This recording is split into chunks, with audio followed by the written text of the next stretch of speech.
All right, according to YouTube, we're live. So welcome to Worldwide Slot Car Chat on Zoom. Number, what is it, 305? Yeah, whatever. Anyways, let's talk about slot cars. Gang's all here. We got Tony and Ivan and John and Mike and John and Garth and John and Jim. Let's do show and tell. Let me get mine out of the way real quick. Some of you have already seen this. I posted it on various books and forums and whatnot.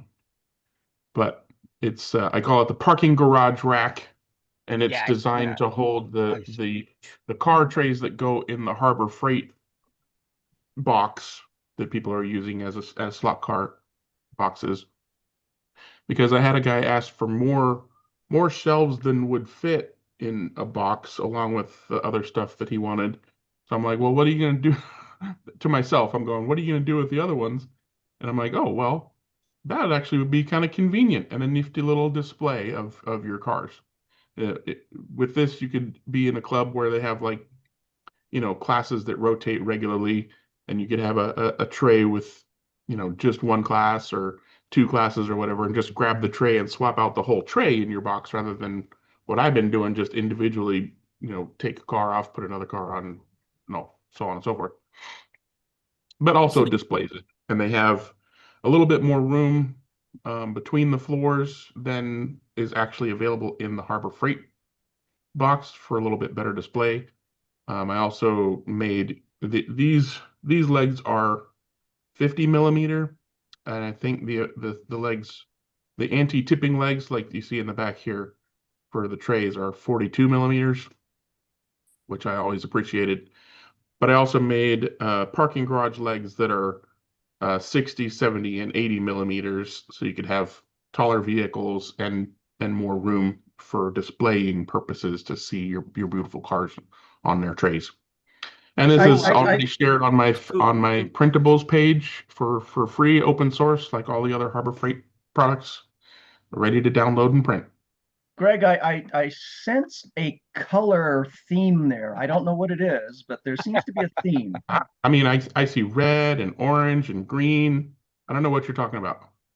John, he only has two colours of filament, yellow and blue. I don't think he prints in anything else. I do for other people. All right, that's it from me. Anybody else have anything they want to show and tell? Ivan? Yeah, so last week after the meeting ended, we ended up talking about sensors and lane changers because I'd been having an issue with mine. Mine just did not want to work consistently. So I would take the old Carrera car and my controllers, and I use the Arc Pros. I use these, which because I can program them and change them and blah, blah, blah. So my old cars would change lanes perfect over and over and over. And then I recently got into the Womps, which I've been building, which are extremely fast cars.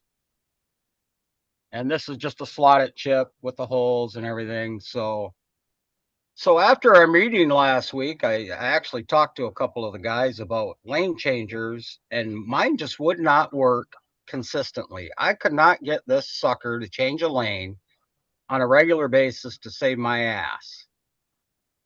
So for a day and a half, I re-drilled, repositioned, replayed, height, and could not get this sucker to change lanes on a regular basis. So the older controllers, like this, an Arc Pro, worked beautiful. Every time I tap the button, the lane changer would snap open, and I'm thinking, what in the hell am I doing wrong? So the moral of the story is when you get one of these controllers and they're brand new, if you don't push the button hard enough, the fuckers don't work. That very simple fact ended the whole story, and all I had to do was push this little button a little harder, and now my lane changers work on all my cars like no tomorrow. And I was like, you mother effer. It was that simple. It took me a day and a half to figure out that it was nothing more than pushing this button harder because these controllers aren't broken compared to the old ones. So the moral of the story is keep it simple, stupid, and find out what the simple issue is. Yeah, but That's like that didn't even occur to me, right? I didn't even think that that would be a possibility. Do you So, know, I just was just flabbergasted, and it all clicked at once. yeah. I was, because I keep a lane changer track up in I'm up in this is my gun room, and it's where I've kind of moved my slot car stuff into, because it's winter here and it won't quit snowing, and Yep. it's just one of them years where winter just doesn't want to quit. But anyway, that's my story for the week, and it's one of them. Are you kidding me? Was it really that simple? So I spent a day and a half figuring that one out. But moral of the story is, you never know. It's always something, like Wayne said to me, it's probably something simple. And he was absolutely right. So there's my tidbit. Well, glad you got it working. Oh, you ain't the only one. I was banging my head off the wall. All right, good info for everybody out there who might be running into oddities. Push the button harder sometimes works. Yes, it does. All right, Mike was waving at me, so I'll let him go first, and then we'll take Jim. Well, finally got one of these Scalextric Volvo 850, for those who don't know. It's also printed right there. You can see it. Nice car. Actually handles fairly well out of the box without the magnet, surprisingly. And the tires are fairly decent. I was surprised. I haven't switched out tires yet or done any tuning, and it's pretty decent. I like it. I'm a sucker for wagons. I've always liked them. So anyway, that's all I got. I mean, I love oddities, so that appeals to me as well. Yeah. Well, the fact that it's a decent car is bonus. Yeah. Yeah. Interesting. All right. Go ahead, Jim. What you got? Before I start, Mike, speaking of station wagons, have you seen the BMW GT3 station wagon? Yes, I have. I thought that was really cool. Somebody needs to build that. I agree. And the story that I heard, it started out as an April Fool's prank, and they actually built it and they're racing it. Yeah. So anyway, those of you that know me realize I haven't been doing a lot of slot car racing recently because of a foray into RC cars. But last week we had a special event down at Motown, and so I decided to go, and it was great. What we did is we had a special guest, and Yvonne Bossis from Scale Auto, along with his two sons. I'm assuming it's Jan and Pau. The pronunciation came up after the Scale Auto race at Electric Greens, and spent the evening with us. It was an absolutely great event. We did have just a kind of a get-together race with Formula One, and we raced NSR as well as Scale Auto in our class, and they didn't bring Formula One cars with them, so they had to borrow them. So we tried to make sure they got Scale Auto cars to race. The two sons ended up racing. Yvonne did not race, but he did run my car, and he autographed it. So I've got that car sitting in. So there they are practicing on the track with my DS controller that Yvonne is using. And he did talk to me, or I asked him about the new is it PNO2 or PHO2? I forget the number. It's not replacing the other controller. It's an addition to the line. And I never did get this from anybody else, but having him there, I could just straight ask him. It is designed for the rally market. And the reason it has a voltage with a digital meter on it, LCD meter, LED meter, is that rally racers in Europe want to know specifically, they tune their cars to a voltage. And if they go to another track that has 12 volts and another track that has 11.5, they want their car to run on, just as a for instance, 11.2 volts. And so that's why that controller exists. So it's not a replacement for the existing controller. It's just a new controller specifically for that market. They seem to like drag racing. And I don't know that they ever done it before, but he did say that in years past, he was the importer for Parma in, I guess in Spain. So he knows quite a bit about all the different forms of slot car racing. And we had a great visit. I have a 7-minute interview where he talks about his favorite classes of cars, some new products coming out. One of them being, I think they were announced before, but I'm not sure if anybody realized what they were doing. They've purchased the molds from Black Arrow, and they're going to be reproducing the Black Arrow cars with their chassis on them. So some new stuff coming out. And so, like I said, it was a great visit. I appreciate him coming over and definitely taking the time to come up to Motown, because that's a 6-hour drive from Electric Dreams up to Motown. And they came up, they drove back, and then headed back to Spain the next day. So pleasure meeting him, and great event for us at Motown. Cool. So Yeah, it's kind of, good news. it's not really a club corner, so it's more show and tell. So anyway. Yeah, no, that's fine. Good news about Black Arrow coming back to the market at some point. Are they? I found a video of them, so it is out there. So it's not something that's not been announced, but I never saw it. So it was kind of under the radar, so to speak. And so they're using the Black Arrow molds, the Ferrari, I think the Lamborghini, and the Aston Martin, and then they're going to use those body molds and reproduce those bodies on their chassis. All right, good news. Any other show and tells out there? All right, moving along. Club Corner, if you got racing to talk about. Mike, you got racing to talk about? No, I was under the weather on Monday, so I didn't race. It's the first time in a long time that I haven't. So I'm recovered now on my birthday. So good. Happy birthday. Thank you. Yeah, I didn't go racing on Happy Monday birthday, either. Mike. Thanks. Everybody, happy birthday to Mike. Oh no. Happy birthday, Mike. Thank you. All right. Anybody got any racing they want to talk about? I guess Jim's might have been it. All right. Well, I'm off floor is next open. Thursday. Oh, yeah? Yeah, I'm off next Thursday to Belgium. For Mechelen? Yeah. Disco race, 4 hours with GT3 car on Saturday and 6 hours with World Endurance on Sunday. Nice. And I think this weekend, let me double check my calendar here. Yona and Gio are joining in as usual, along with another Swede. And this time I'm taking my brother with me. He's going to race as well. Oh, that should be cool. I think this weekend is the Woodstock or Wood Track or whatever, the Professor Motor weekend thing that I believe includes a digital race is this weekend. Oh. I don't think Bob is here. Let me find out the details. Yeah, I criticized them on their flyer because it didn't indicate what state, city, country, or anything like that on the flyer. Seriously? And they're posting it on the World Wide Web and no reference to where it really is. If you know, you know. It's the Wood Slot Swap Meet / Digital Festival. Yeah, I noticed that issue too. Just have the name of the There church. it is.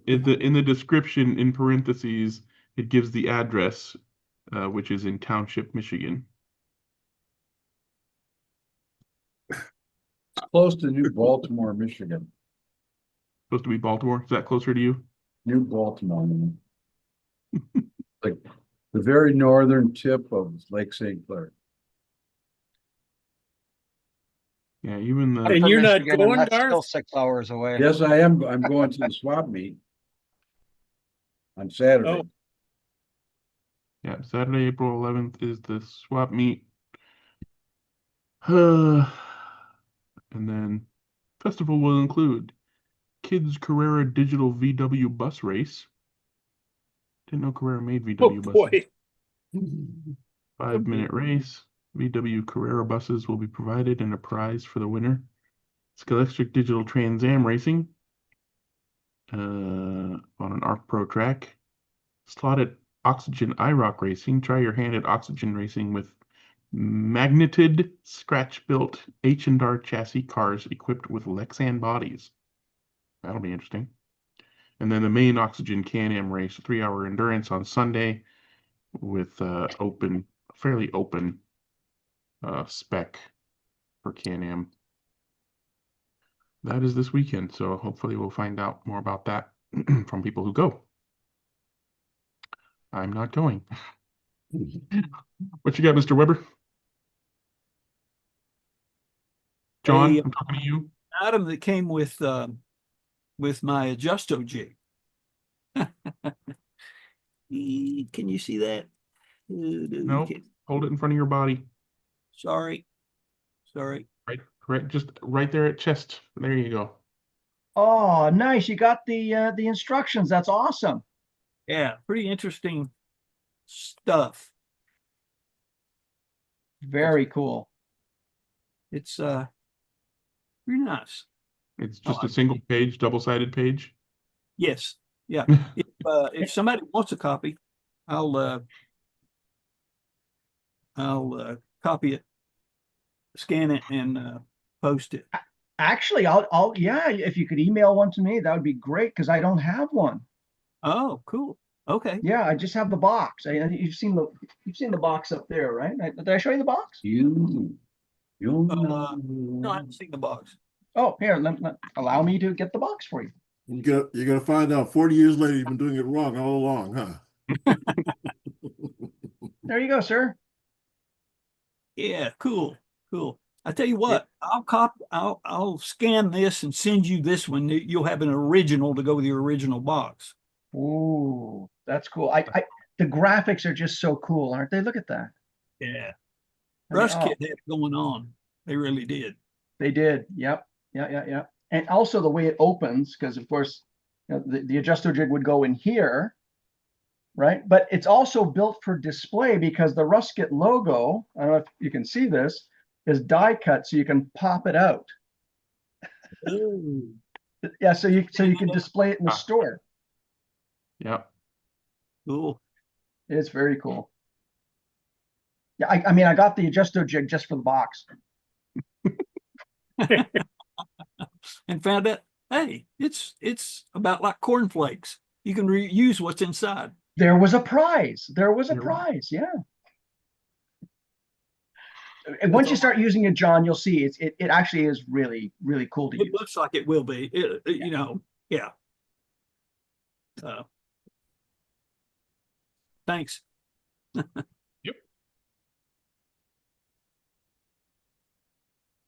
Scratch builders. So at the swap meet, do people ever swap cars, or is it always money for cars? It's not really a swap meet. It's a buy meet. It's Flea market. Flea market. Yeah, there you well, go. don't hold on. In the US, don't you call them tag sales? No? It's regional. Yeah, that's different. Slightly. Oh, okay. Yeah, Oh, okay. I'm sure there's a region that calls them tag sales. Down over here, we call them flea markets. Yep. And that's because there are fleas there. Or there could be. No, they fleece you. They fleece you. It's a fleece market. Yeah, that's a mall. That's a fleece market. Yeah. In England, they're called flea markets, junk shops. Junk shops. Yep. John, have you seen the latest AFX set? Sorry? Show us. Well, because you brought up Rustkit, the brand new AFX 4-lane super international, something, whatever they call their new high-end set, has this car in it. Oh, Yeah. And I'm sure the kids that are buying these have no idea what that is. Oh, but you know what?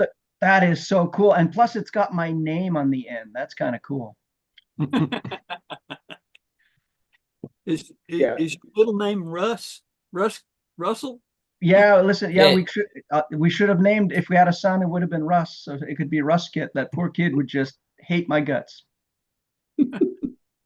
Yeah, that's so cool. They did that in their new set. The cars in the set are, I'm assuming those are set cars and not available individually, but I wish they'd sell the Ruskin car by itself. Well, is Jim Russell's son still involved with AFX? I'm not sure. Okay, because I contacted him like years ago when I wrote an article about Rustkit for, believe it or not, an automotive website. But they keep doing this because one of the cars about 4 years ago, one of the cars they brought out was a Chevelle. I think it was a Chevelle, and the vanity plate on the back said Sucrus, which is John Sucrus, who designed some of those cars. Yep. And again, most people have no idea what that meant. It was just a vanity plate with some weird name on it. So they've done some tribute stuff like that, which I think is really cool. Well, it's tribute / Easter egg, right? Yeah, yeah. So that's not the same Jim Russell that Yeah. had the racing driving school. No. In fact, that's what my article was about. I talked about the other Jim Russell, and it was Jim Russell of Ruskit. And the other hook to the story was that he actually owned the only Cobra Daytona coupe that was built in the United States. Mm. And he bought it from Carroll Shelby, apparently for about maybe $2,000, something. He got it during the Carroll Shelby garage sale. They were advertised for around $5,000. Yeah, well, he beat Carroll down, apparently, according to his son, because they had just run the car at Bonneville and did spit a whole bunch of speed. Oh, yeah. with it. And Carroll delivered the car unwashed. Oh, shit. Yeah. So Jim said, "I'm not paying that for this. No, it's only worth this because look at it. It looks like crap." Yeah. They talked to the drivers of that era Worth one like time. $2 now. They talked to the drivers of the car. The Well, drivers yeah, offered to them, they couldn't afford them. Well, yeah. Well, but the Like- story was, so he ended up selling it to Phil Spector Yeah, for that's around funny. $12,000, and he thought he was just in the money. And then Spector had the car, got so many speeding tickets. Spector's lawyer said, "Get rid of the car." So Spector gave it to one of his, I think it was his butler or his gardener or something.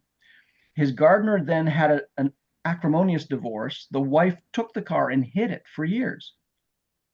But she was really bad at hiding it because everybody knew where it was, including Carroll Shelby. He tried to buy it back. She wouldn't sell it. And she willed it to her neighbor after her demise. And that's where the car got rediscovered. And there was potentially a huge court battle, and the car was settled, and it was bought by Dr. Simeone, which is where it is now in the Simeone collection. For the rumor was between 3 to 6 million, some ridiculous amount of money. But Dr. Simeone left it absolutely original, including the tires that are still on the car. Oh, wow. Yeah. And there's an episode of Jay Leno's Garage where Jay Leno gets to drive it in the parking lot of the Simeone collection with the left turn indicator going all the time for some reason, but Because yeah. Oh, Because America. But anyway, I'll find the link to my article if you're interested. I'll put it in the chat. I gotta find it. It's still up for all the 4 people who've read it.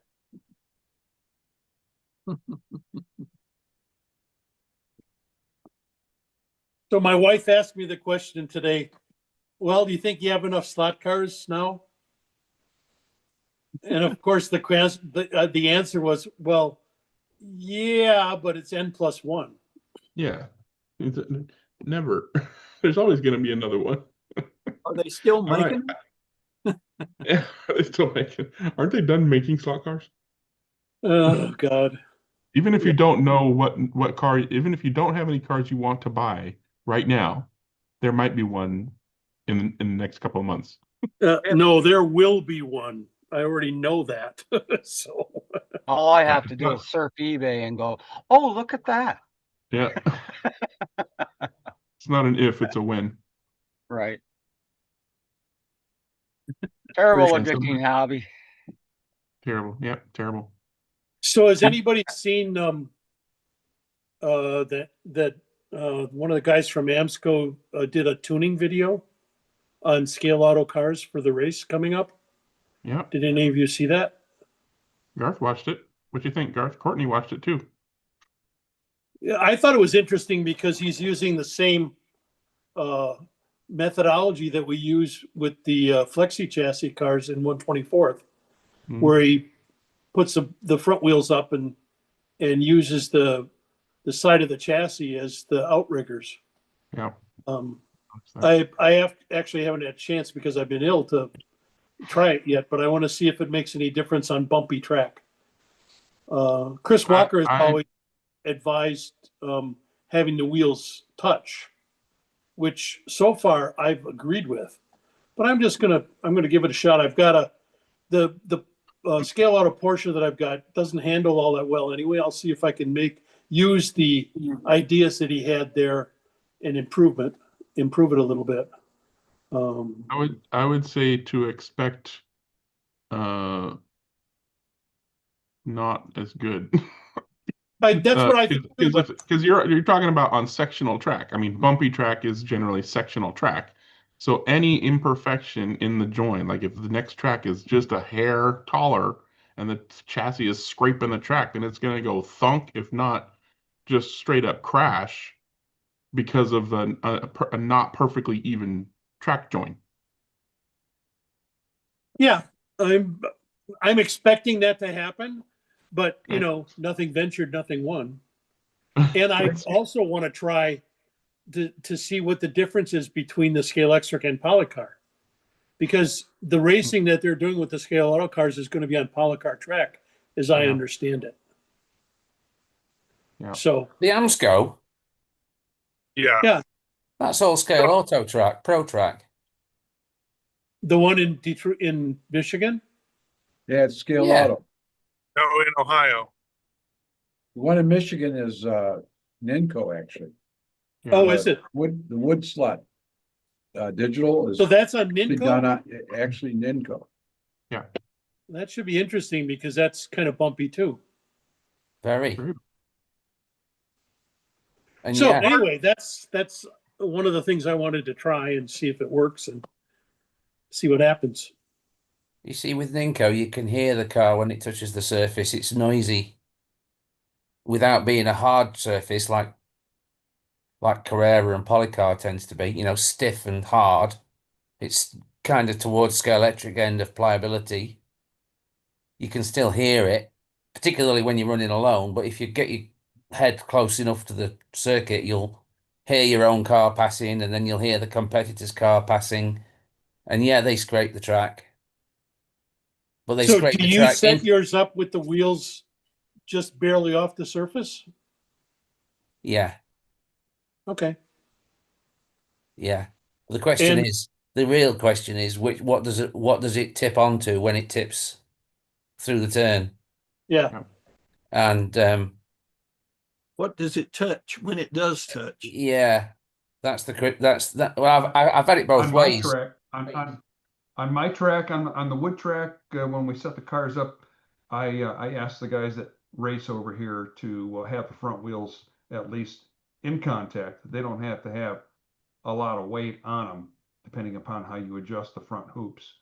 But I've got it set up so that I can push their car from behind, and if the front tires aren't turning, and then it drops over into my what do they call it? Gains groove distance, which is around 20 deep, 20 thousandths of an inch deep. And as long as the tires start to turn when it goes into that setup plate area, then I'd let them run. I don't want to put a lot of wear and tear on the braids for one thing, but I've found out that if they're in contact, they seem to be a little bit more useful for outriggers. The main difference between running on wood and plastic sectional is what you do with your front axle height. There's not much else that really changes. That's the main change. The thing that I thought was the most interesting about that whole setup video, and I don't run a lot. I have a couple of Scale Auto cars, but I've always run a slotted pod or a sideways pod. But the part that I thought was interesting was they only used one screw to mount the little ears onto the front of the pod, and then they backed that off a quarter of a turn. So, and then they did the same with the front screw through the chassis. They used the stock screw and then backed it off a quarter of a turn. That I thought was, I put that one in the memory banks because I thought that was pretty interesting. Yeah, I noticed that too. I think what they're trying to do is graduate the amount of movement of the front. And it's sort of a hybrid system of, rather than having four screw or 6 screw system, they have a 7 screw or 5 screw system. And they have a little bit of play in the single screw, which hits first and then gradually twists the rest of it so that you get graduated movement in the front end of the pod. That's my guess. I don't know. I don't see how it would work. I don't understand it, but it is definitely worth a try. Sure. Because I'm always trying something. And I think they use that stock screw in the front through the chassis because it's got such a big head. It doesn't allow the pod to move fore and aft. That's my guess. Yeah, yeah. I've noticed that on my Scale Auto hypercars that they run better with the 5 screw. Nope, I just use 4 screw. 4 screw setup than with the 3 screw setup that I'm using. So, you know, there's provision for 3 different screw points in the front of the RT4 pod. If I'd happen to have one here, if you look right at where I've got the front screw in, yeah. On that one, I'm using a single screw in the front, and you can see just behind it, there's room for the other 2. But on most of them, I run 4 screws instead of 3 screws. So it'll be interesting to test that, and I'll test it on the hypercars too to see if it makes any difference. See if I can change the way it works. Well, I think my perspective is on the RT3 chassis, because you screw the front ears onto the pod. You know, you can have a single or the double mount type of thing. Because they leave that screw loose, I think that's I don't know that it'll make a difference in the RT4 pod. I think it's exclusively for the RT3. Yeah, it could be. They also Because sell they an have that separate piece on the RT3. Yeah, they sell an extension for the front of the RT3 as well now. Yeah, they didn't use the extension piece. I mean, I don't know that they have it. I think that's for the RT4 pod, now that I say that. But no, I can confirm the extension that they sell is made for the RT3. Okay. Maybe I do have one then. Oh, I think I have lots of stuff. They do. They might. I think you do have a black extension for your RT4, don't you? I do.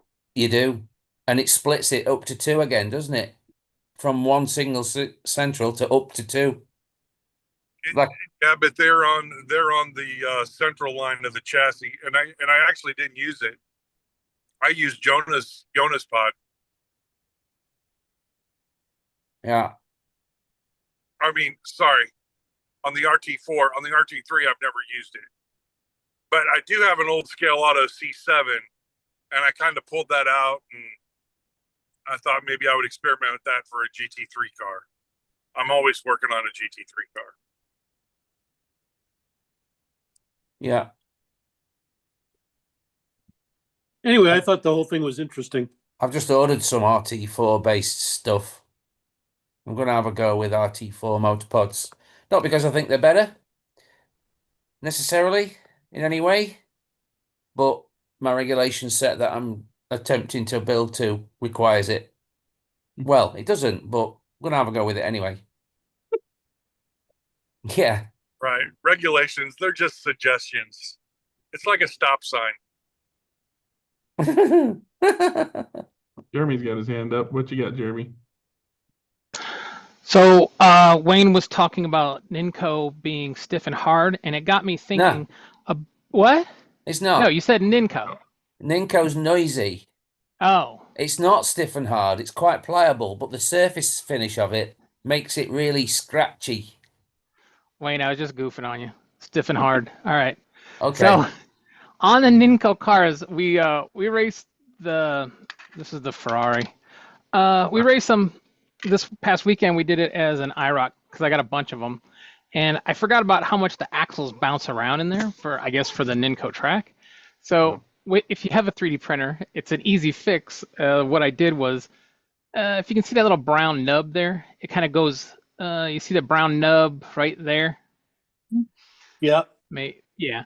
So that just sits on top of the rails. There's like a two V-shaped grooves on pretty much every Ninco. Let me see if this light will help. Black on black, no, it doesn't work. Well, kind of. You can see that little line. It's like a triangle that goes up to the point, and you just stick them on there, and then your axles. You can limit how much play you want in the axles. I mean, you can get it all the way to nothing, but then it would be rubbing too much. So I backed it off like a tenth of a millimeter, and it's a way to fix the Ninco floppy axle without actually modifying the car, because I hate to modify these cars because they're so rare these days. So I just kind of all of the things I do to it can be undone if somebody wants it back in pristine condition. So anyway, just one of those goofy things you can do if you have a 3D printer. That was it. Yeah, I just drill holes and put grub screws in. Yeah, see, I don't want to do that. That's my whole point there was to save the integrity of the car. Got it. Yeah, I don't care about who comes after me. Yeah. I think those ribs are for strengthening the guide tongue connection. Yeah. When you get to a certain age, that's the attitude you have. Yeah. Who cares? Use an impact wrench to tighten the sump plug. Yep. Well, that was it.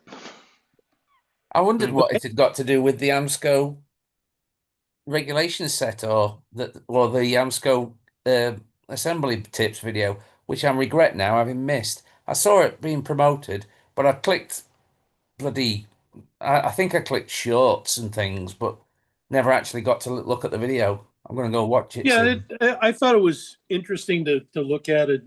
I was surprised he didn't use like double thin washers for friction reduction on the axles and that kind of stuff. That Chris Walker advocates. I'm sure he's not the only one, but you obviously watched the assembly of one particular builder, and you've got to then understand what their motivations are, where they're picking it all up from. Who's the real brains behind it, or are they just passing on what they pick up from the web? I mean, you don't know. It's the same with all the YouTubers. You just don't know where they're getting any of the gen from.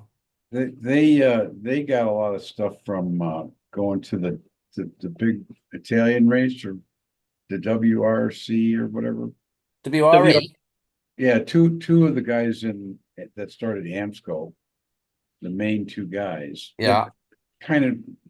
That's kind of what AMSCO is trying to do, is have a national race organization or whatever. So yeah. But he also said that on their website they're going to have a regular series of videos. Okay, that was just the first one. Okay, not so much for this race, but just in general, slot car tuning stuff and so on and so forth. So anyway, I saw it. I brought it up.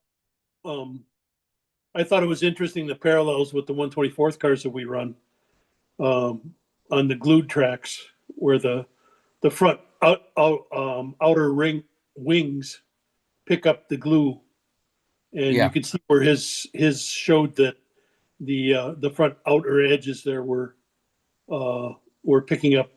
We're getting hit, and you can see the scratches on it. Wasn't the Thunderslot Mustang had the little holes in there for ball bearings? That was supposed to do the same thing.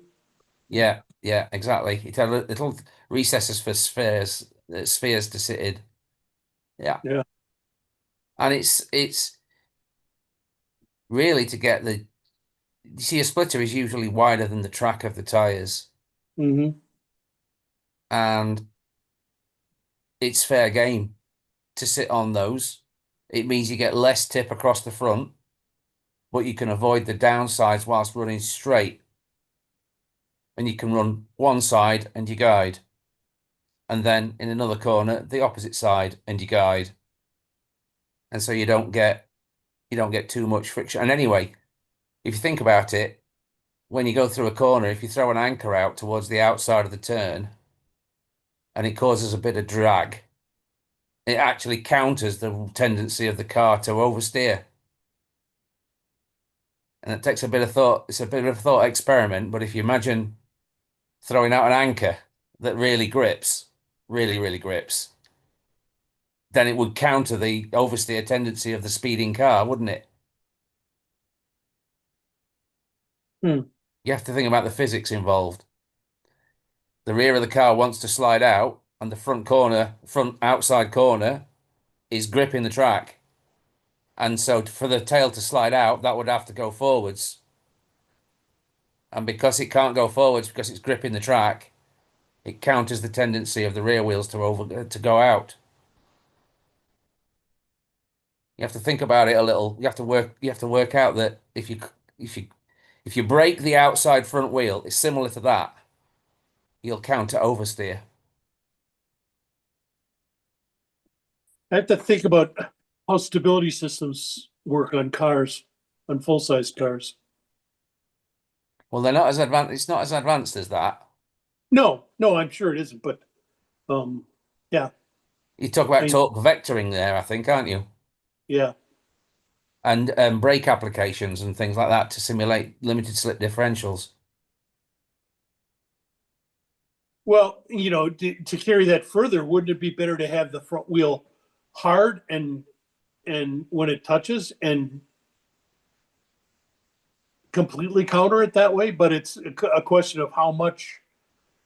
It would be interesting to see if you had more friction at an outside corner, for instance. So if you made your axles with more friction to counter that, if that would make any difference. It would, but it would slow down the car. That's true. Remember, it's rolling through for the most part with the existing momentum. You're not necessarily driving the car through, although certain corners you will be, other corners you won't be. Yeah.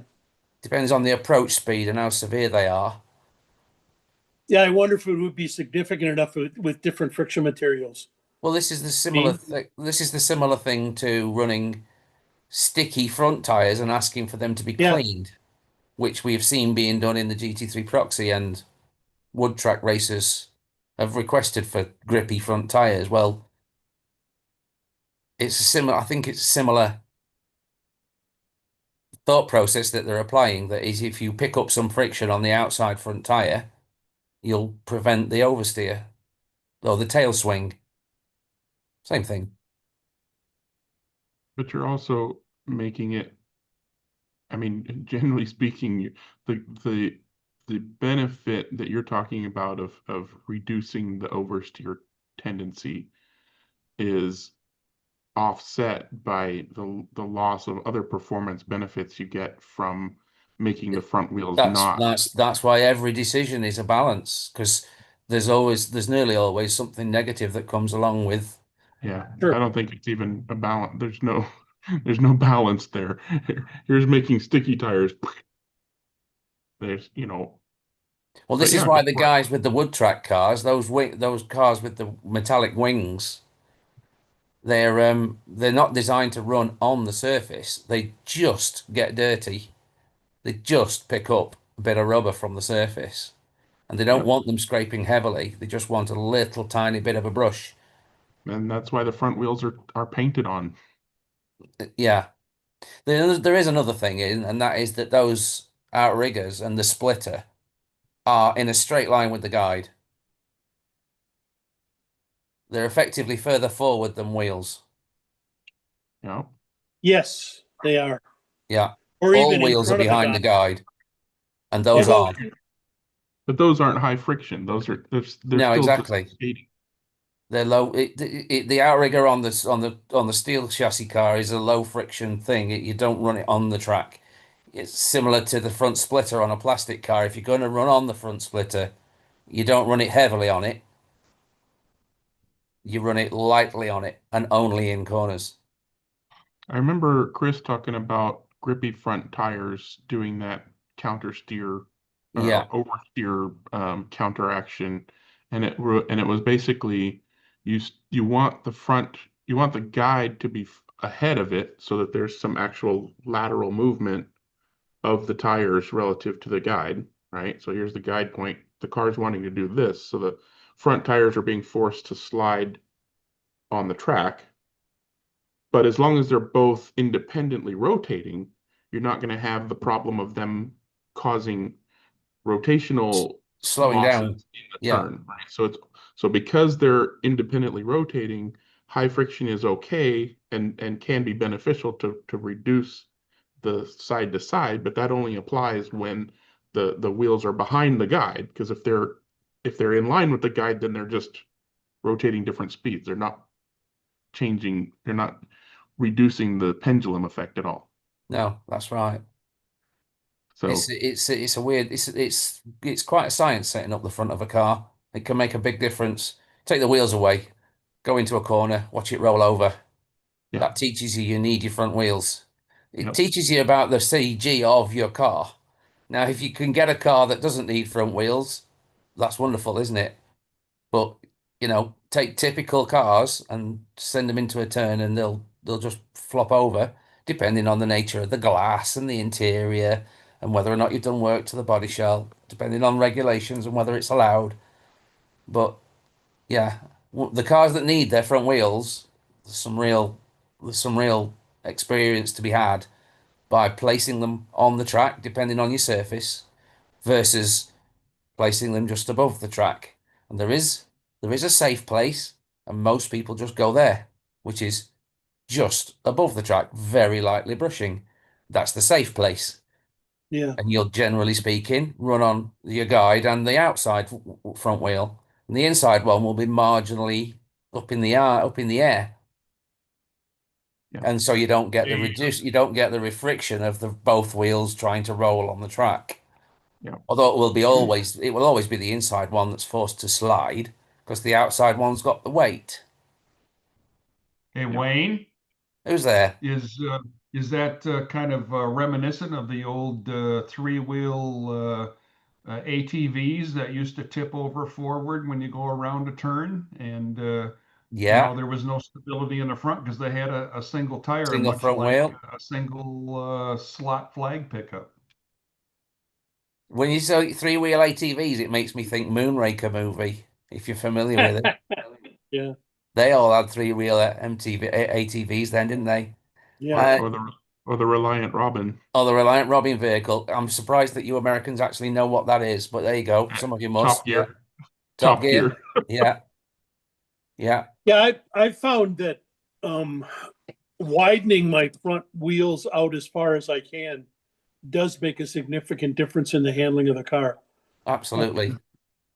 Sometimes as much as 2 to 3/10, just Yeah. getting it as wide as you can. But of course, you have to be careful that the body doesn't tip and hit the wheel. Yeah. Those are the things you have to be aware of. Yeah, a good lateral stability of a body shell is important. Vibration of a body shell is fine as long as it never comes down and hits your wheels. But lateral stability, well, longitudinal stability too, but basically the fact that it can't tip you don't want a body shell pivoting on its center line, you know? Yep. You want it to sit down on the edges. Sometimes just sit it on top of the front splitter. Or in many cases, you've got grub screws built into the base plate specifically for that. Mm-hmm. We all know the best cars have those. The high-end cars have those. But that doesn't mean that they can't be retrofitted and similar things can't be done with other vehicles to improve them. Like, cars that have two single central pivot body posts. I'm thinking there in particular of the old Slottits. They used to have a single front one and a single rear Yep. and nothing else. Nothing much else.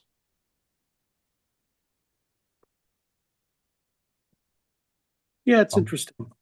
Yeah.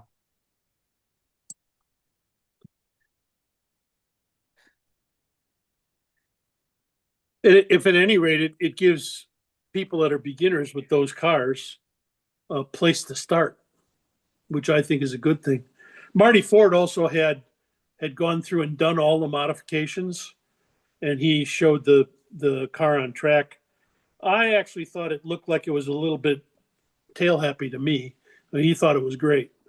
So, I mean, Well, it's got tail happy is a lot to do with the trigger. there's a motivation for it to be great, isn't there? I mean, at the end of the day, he's making a video for a YouTube channel, so it's going to be a bit revealing to say, well, I've done all this and it made no bloody difference. It's a bit like, what's the purpose of the video then? if he's honest, that's valuable too. Yeah. You know what I mean? Yeah. It's good to know either way. I mean, I would, if I tried it and it didn't work on my track, I would be willing to say that and saying, hey, makes no difference to me. This is what I tried and this is what worked and what didn't. And if you got numbers to back it up at the same time. Yeah. Great. I found a Spanish gentleman making YouTube videos recently. Slot car tech, did you say? Slot Craftmaster? Oh, you know what? I'm not certain. I've only watched 2 of his videos, but what he did do was take a Thunder Slot McLaren and ran it for 20 minutes across 4 lanes, 5 minutes per lane. And he was using different fluids to change. He got 4 or 5, maybe even 6 pairs of rear tire. And he went across all lanes doing tire cleaning with different substances. And he found out what substances worked well, what substances didn't. But he always did his tire cleaning under green flag with the timer running. And it was like, my total number of laps come up around about the same. But in some cases, I didn't stop. And in other cases, I did. And the tires that he left as a benchmark, yeah, completely unaltered and untouched. They wore less than anything else. Everything else, whatever, even if it was just water, they wore more. And tape, they wore more. And he tried lighter fluid. And he tried something called Avio, which I've never heard of. Looked like it was in a pink bottle. Don't know if it's only available on the Spanish market. And he tried WD-40, I think, as well. But he was always stopping the car under green. So the thing is that even though he did the tire cleaning, he got the same quantity of laps, but he'd stopped. So that showed that it did make a difference. It's just the penalty of having stopped to do it made out that at the end of the run, he got the same number of laps. And we're talking about 115 laps, I think it was, 30 in each lane. But the reason he stopped, so cleaning under green means he started with clean tires and then at some point decided they needed to be cleaned again.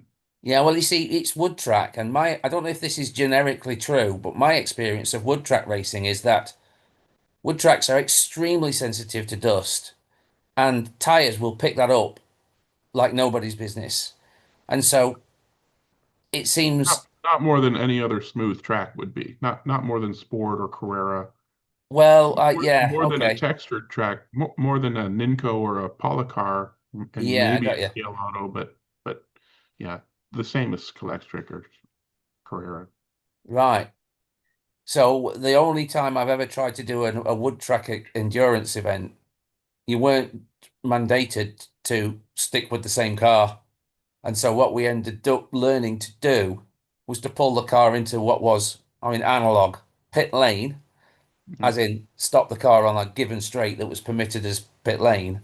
Yeah. And literally take that one car off and put another one on and let that one go around for 5 minutes while you prepared the tires again. And that's how we eventually learned to run, because 5 minutes is about the limit of, well, maybe even less. You can see the performance drop off in such a short period, which we don't get on Ninco. Yeah. So, the benefits of cleaning the tires are particularly for smooth surfaces, shall we say, rather than just calling it wood all the time, is measurable. And yeah, like I say, it was a good video. It wasn't a short one. It was 25 minutes, I think it was. And of course, he couldn't show it all. But I'm going to go back and he's speaking Spanish, but it's all translated to English via closed caption. So it's quite an involved watch. But yeah, I'm going to go back and have a look at some more of what he's produced because he's doing something interesting.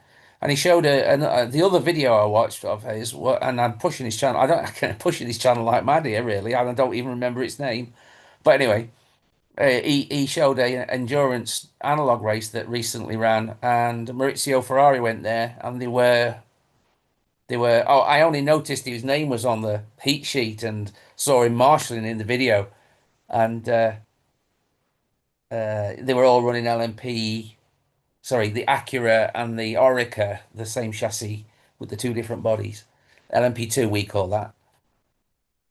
And yeah, analog, wood track, endurance racing. Interesting. I'd be interested more in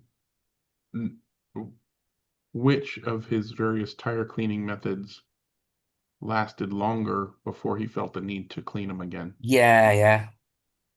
I don't know if he did that or whether he just did them every time he changed lane. But when he changed lane, he didn't stop the clock. He got a 5-minute timer, and it was a beep, and then he needed to drive back around to himself. So the number of laps in each lane reflected the lane choice to some extent, but they also reflected the fact that he stopped in some lanes. Was he swapping out the wheels? No, he would after he'd done all 4 lanes with one pair of tires, he would swap the tires. Oh, okay. So he would Under do yellow. one set of tires on all 4 lanes with one cleaning method. Yeah. And swap the tires out, and then did those tires on all 4 lanes with a different cleaning method. Yeah. And then so forth. Okay, yeah, that would have been a long video if he did that straight through. Yeah, he did exactly that. And then he at the end just to prove the validity of the results, he ran the first pair of tires again, which were the untreated, and they were all Thunder slot tires. And I was like, oh, I wish you'd done that with something that we all use, like I don't know, like G25 from slot 8 or ultras, or super NSR supers, but Thunder slot tires, to my eyes, look like they are largely overlooked, and generally they look pretty good. They look pretty handy. To me, they're like NSR tires. Okay. They've on my track, they're not as quick, and they're much more unpredictable. As most other things. As well as the G25s, which are sort of my go-to. Mm.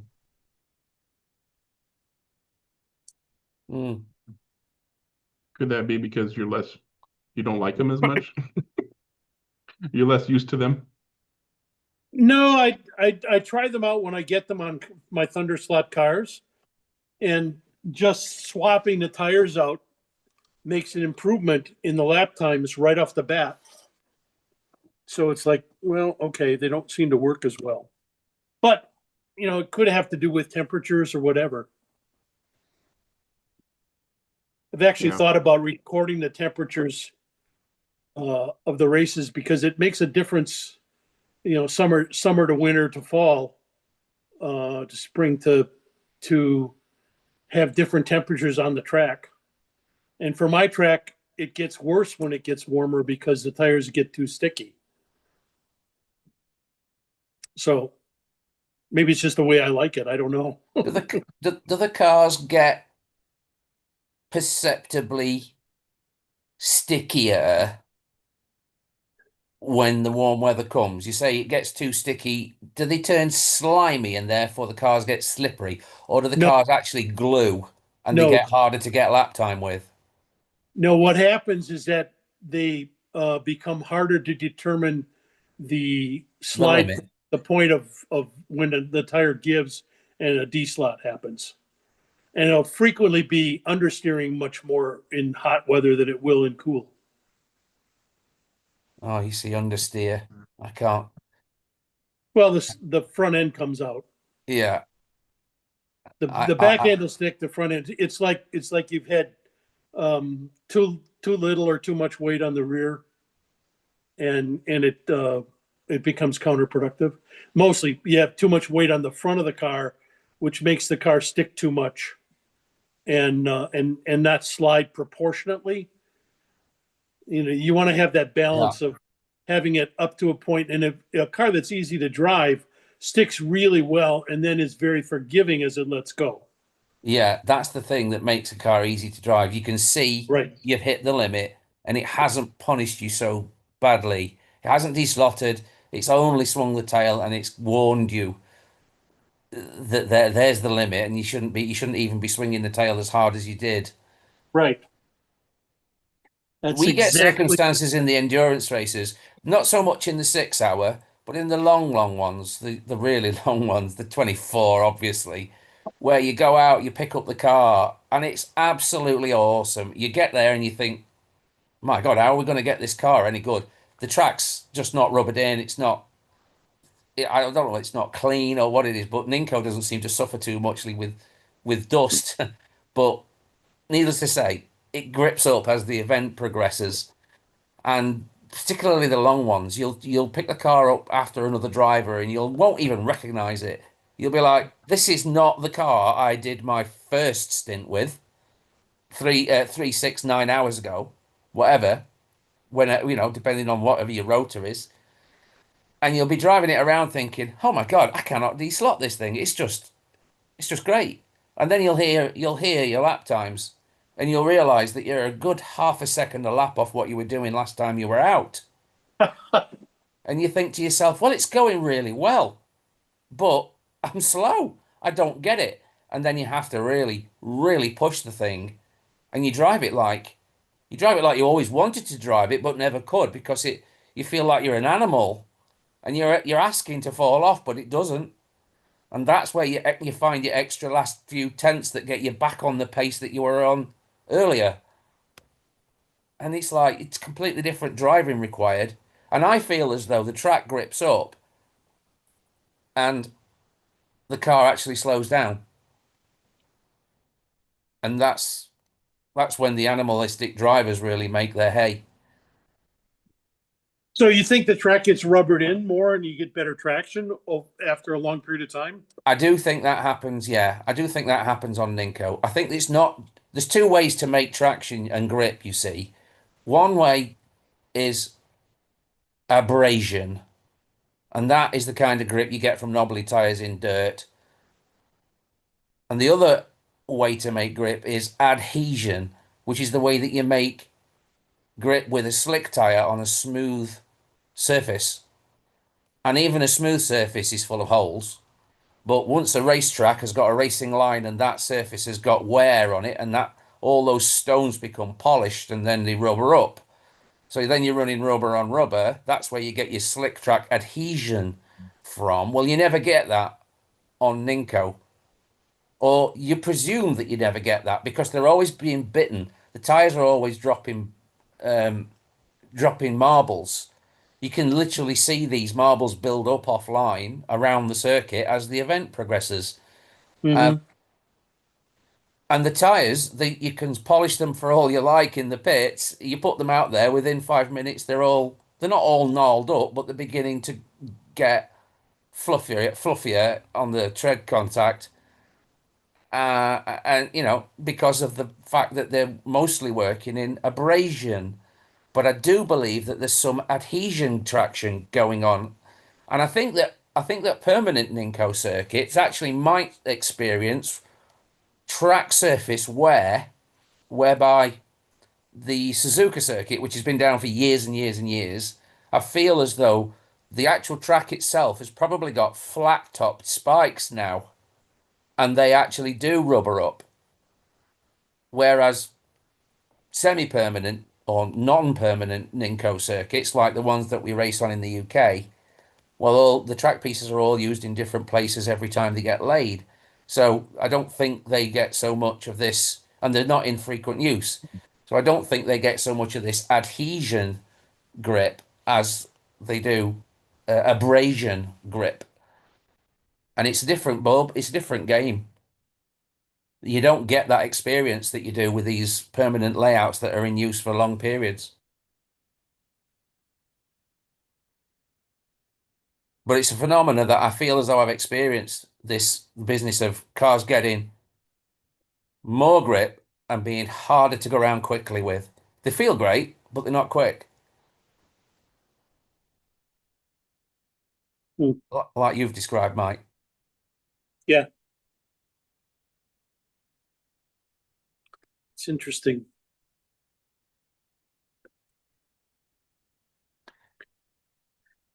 Yep, interesting. I'm watching that AMSCO with interest. Not that I'm likely to ever be able to come and race in one, but yeah, I applaud the aspiration that Garth pointed out to us earlier, which I think most of us understand, and I just wish them all the success. And I hope you guys can all, well, some of you at least, can get along there at some point. Yeah, I think it'd be interesting. Yeah, We hopefully got they have. 3 guys from the West Coast going. I was gonna say they need to have more events around the country. Move them around. However, I mean, Well- obviously, it's you can't just have AMSCO in, Colorado or Michigan or whatever, and nowhere else, right? Yeah. That was the point I was making, when he came on.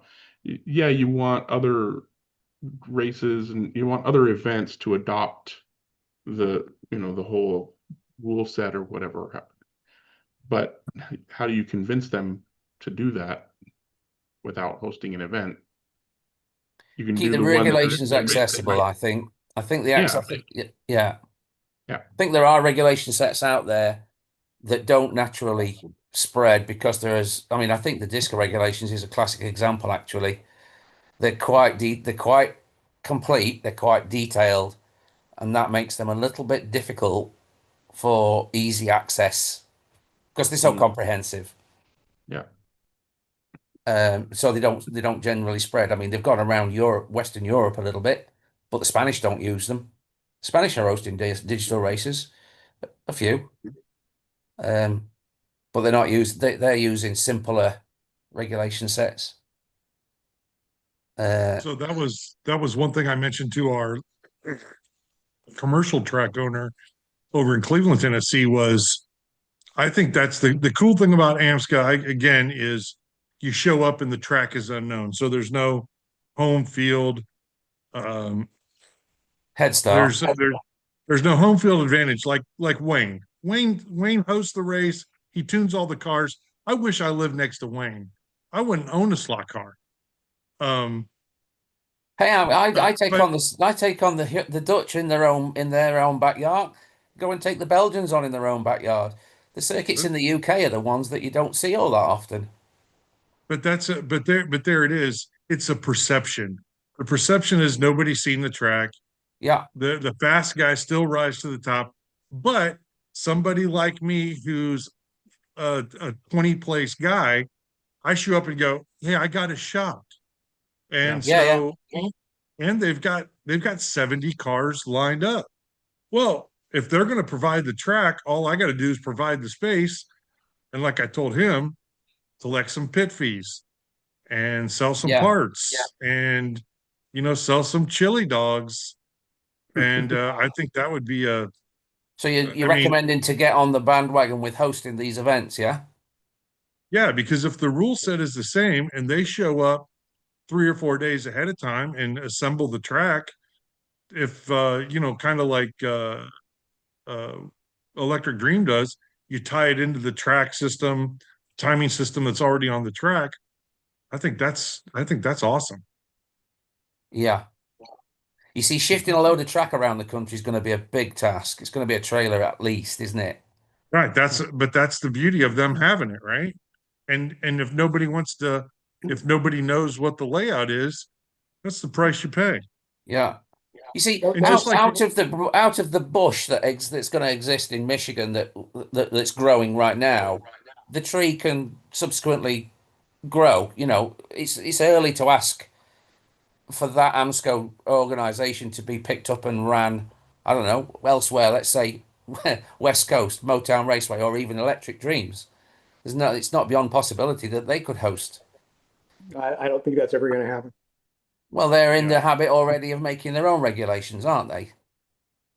So We talked about this quite a bit with Yvonne when he was at Motown, and the thing that was kind of blew me away, which is so simple, but I'd never thought of it, is if you put it on top of a wood track, they take what is in essence a 24 scale guide, put it in the track, and then run the wiring up to the plastic portion. and that's exactly They're what tapping the Dennis is whole. doing it with the Nyland Raceway in Electric Dreams. He's doing the same thing, same And so controller hookups. you use the same driver panels and everything that's already Yeah. there. Yeah. You've got that. The only But challenge you Electric then have Dreams- is to get plastic track to sit on top your wooden one, but it's nearly always possible. Yeah, and Electric Dreams has a plastic track already, right? Yeah. Yeah. Polycarbonate. But anyhow, I think there's some legs there. I think it's again back to I just read something the other day. So I don't know if you guys look at Slot Blog, but Greg Wells is the owner. He's cheater if you look at him. He said there's only something like 80 or 85 commercial tracks in the country. And I think that's the big benefit to the 30-second scale stuff is it's model car racing. They are real looking cars, and there's something for everybody. And that's why I think that's part of the AMSCO thing as well. Is Gale Auto has a huge range of good looking cars. Well, I think the other thing with AMSCO, not them specifically, but if you're going to run on plastic track and you're going to run on handout tires, I think you have the capability of tapping into markets that we've never reached before. Because people come to Motown or Electric Dreams and they see what you have to do. The car is easy, relatively speaking. But when they see what you have to do with tire preparation, I'm out of here. I wouldn't do it if I was starting again. I'm probably. Yeah. But with, putting the tires on in impound, and so in theory, the tire and wheel combination is just kind of thrown out of the window in terms of setup. Yeah. It's got the possibility to bring people in that would not come in. Yeah. And I don't know if they're going to succeed or not, but I think the idea is there. I think the idea is very good.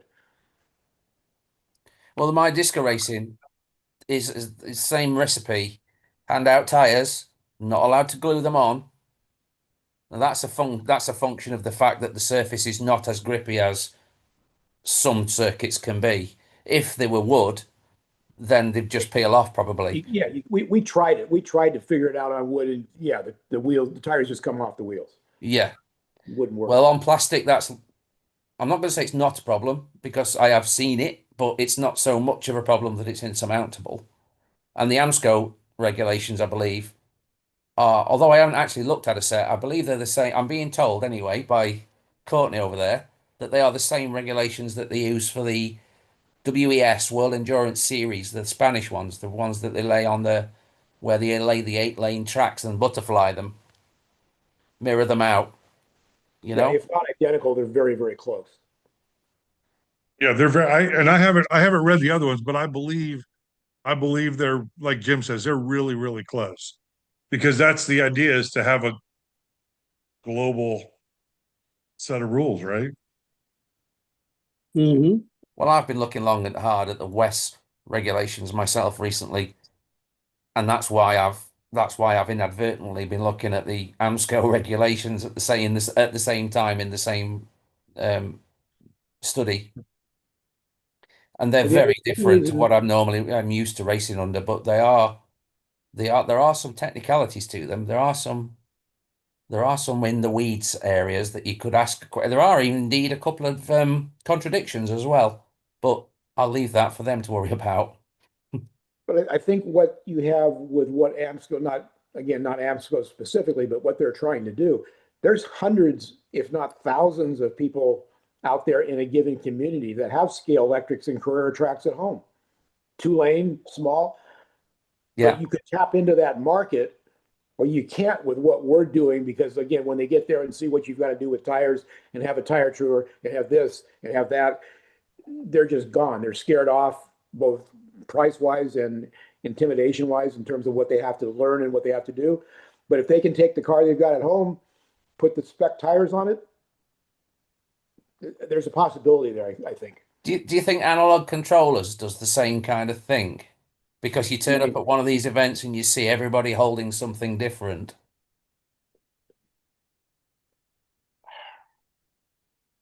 Yeah, I don't know how you go backwards in that regard. No, I get you. I agree. I don't, you know, I'm not saying what I was really, I suppose, leading to is that there is only the one Oxygen digital controller, and we are blessed in that respect. At the moment, there's only one anyway. Well, I mean, And we're all using the same controller with the same capabilities of setup within it. If AMSCO said, not only we're going to have spec tires, but we're going to use this model Professor motor controller as a spec controller. And provide them. Well, I don't, yes and no, you could say, well, there will be a Professor motor controller on every lane for you to use, but you can bring your own of the same model. Well, I don't know what the benefit of bringing your own might be, but there you go. That The seems benefit to that reasonable. is okay, I'll tell you. The benefit to that is I can't do that. Personally, I will run 6 controllers that come out of the box, and 3 of them won't work for me because of the way I pull the throttle, the trigger. Yeah, two-finger triggers is the thing. Yeah, I cannot use some spec controllers. They just don't work for me. But if I'm able to buy the same model and adjust the wiper band so it works for me, I'm good. yeah, I get it. So that's, you know, a lot of people would probably want their own, but I long term, I think that would be a good idea, but I don't see anybody doing it. Well, maybe the tie-in with Scale Auto could mean that everyone runs a PHN1. If they're getting all that stuff, I don't know how they're getting it. I don't know whether they've bought it or whether they're just getting given it. I don't know. And that would be, I think that's a great intro class or great intro is spec controllers, because then half the, you know, when you're doing a lane change, half of it is change a controller. All you do is step aside or put it down, or if it's an enduro, you don't have to do anything. You just go back to your settings and you're going to adjust them on the fly anyhow. The only downside of putting it down and then walking to your left to the next lane and picking up the next one is the potential for germ distribution. Doesn't stop people though. Well, that's why I would rather, if you have a spec controller, I would like you to be able to buy your own spec controller. Yeah. But I'm not against spec controllers. If only to get used to it. I mean, the PHN01 works differently than a Professor motor, works differently than a DeFalco, works differently, right? So if they say, okay, this is the controller you're going to use, we'll provide it for you, I would still be with Jim saying I would like to go buy one. I'll tell you what it will do. If only so that even if I don't bring my controller, even if I don't use my controller, I use their provided controllers, I still want to know that as soon as I pick up the controller, my car needs this, that, and that. Yeah. And just little things like the spring tension and the trigger. Some people like stiffer, some people like softer. If I have my own, that would be something you could change because that doesn't change the controller. 2 fingers versus 1 finger. 2 fingers versus one. Yeah. You could argue that providing the controllers does something negative towards the sales of them, but in reality, it actually drives sales because the people who don't own one will actually and want to use their own, set it up with 2 fingers or a heavy spring. They will purchase one to use in practice. The reason for having a house-controlled spec controller available is that as this starts to grow, there are a lot of people that have, you know, third eyes and apexes and stuff like that. If they're only going to run this race once or twice, they may not want to buy their own. So there's one provided for them if they need it. Yeah. But if you buy into the system, you can buy your own and tweak it to your own specs. So you wouldn't preclude people from coming that don't want to come just because they have to spend the money on a controller they're never going to use again.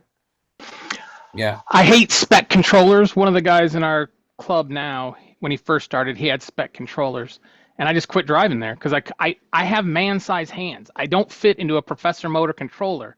So like you tell me, well, we're going to use these only. Well, yeah, you use those because you guys like them.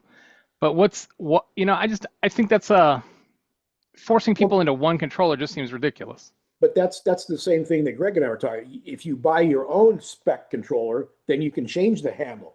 You can make it fit to what you do. But what are we gaining as I don't understand what we're gaining. What you're gaining is accessibility. What you're gaining is not having to buy a $500 to $1,000 controller, and because of that, you reduce the possibility for new people coming in because it's either too expensive or too intimidating. And that's the second thing that you gain, the lack of intimidation. Accessibility, it all comes under the umbrella of accessibility. You know the controller that you require for the race will be there with the correct hookups. It's like for example, I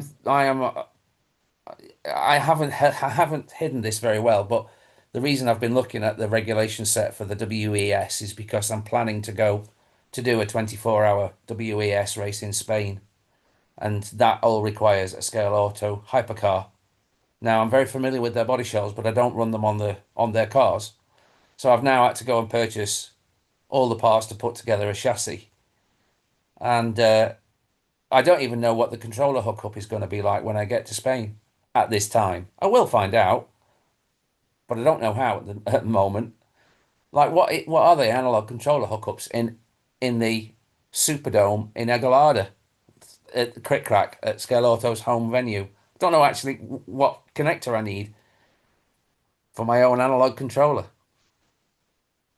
Yeah, going back to the other thing, perception is huge, because if you go to Motown right now, 95% of the people either have an Apex or a DS. So that's a minimum of $300 controller.